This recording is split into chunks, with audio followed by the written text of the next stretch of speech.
ఎస్సీలకు సామాజిక న్యాయం దక్కాలంటే వీలైనంత త్వరగా గవర్నర్ ద్వారా ఆర్డినెన్స్ తీసుకురావాలని ప్రొఫెసర్ కాసిం అన్నారు.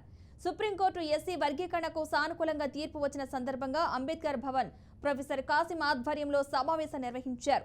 గతంలో ఢిల్లీలో ఎస్సీ రిజర్వేషన్ కోసం జరిగిన సభలో తాను వక్తగా ఎంపీగా రేవంత్ రెడ్డి పాల్గొనడం జరిగిందని గుర్తు చేశారు.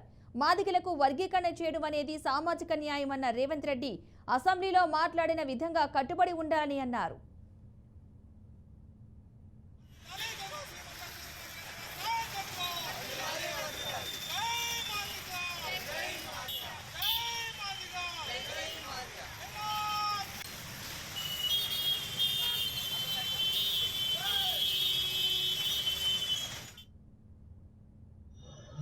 ఒక నమ్మకాన్ని ఇచ్చింది.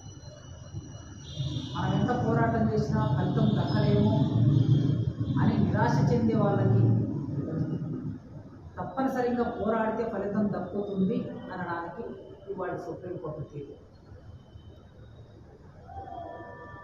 గత 30 సంవత్సరాలుగా ఎంఆర్పిఎస్కు 30 ఏళ్ళు నిండాయి.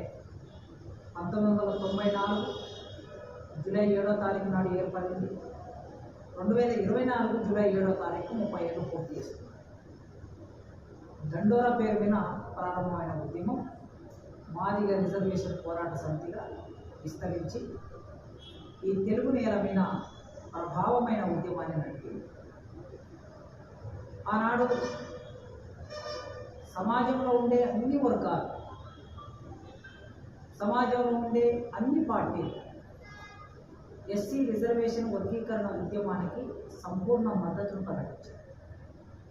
వ్యతిరేకించిన వాళ్ళు ఎవరు లేరు. వాళ్ళ మనసులో వ్యతిరేకత ఉండొచ్చు, కానీ పార్టీలుగా మాత్రం విధాన నిర్ణయాలు తీసుకొని అన్ని పార్టీలు వర్గీకరణను సపోర్ట్ చేశారు. వేల సంవత్సరాలుగా ఊరికి దూరంగా ఉన్న ప్రజలు ఉత్పత్తిలో తోలును ప్రధాన వృత్తిగా కలిగి చెప్పులు కుట్టుకొని, వార్నెలు అల్లుకొని రకరకాల తోలు పరిశ్రమతో అనుబంధంలో ఉండినటువంటి మాదిగ ప్రజలు మొదటిసారి తమ హక్కుల కోసం గొంతెత్తారు 94. ఆ మొదటిసారి గొంతెత్తేసరికి సమాజంలో అన్ని వర్గాల మద్దతు వచ్చింది. ఎందుకంటే వాళ్ళు తీసుకొచ్చిన డిమాండ్ న్యాయమైన డిమాండ్. ఆ డిమాండ్ ఎస్సీ రిజర్వేషన్ వర్గీకరణ.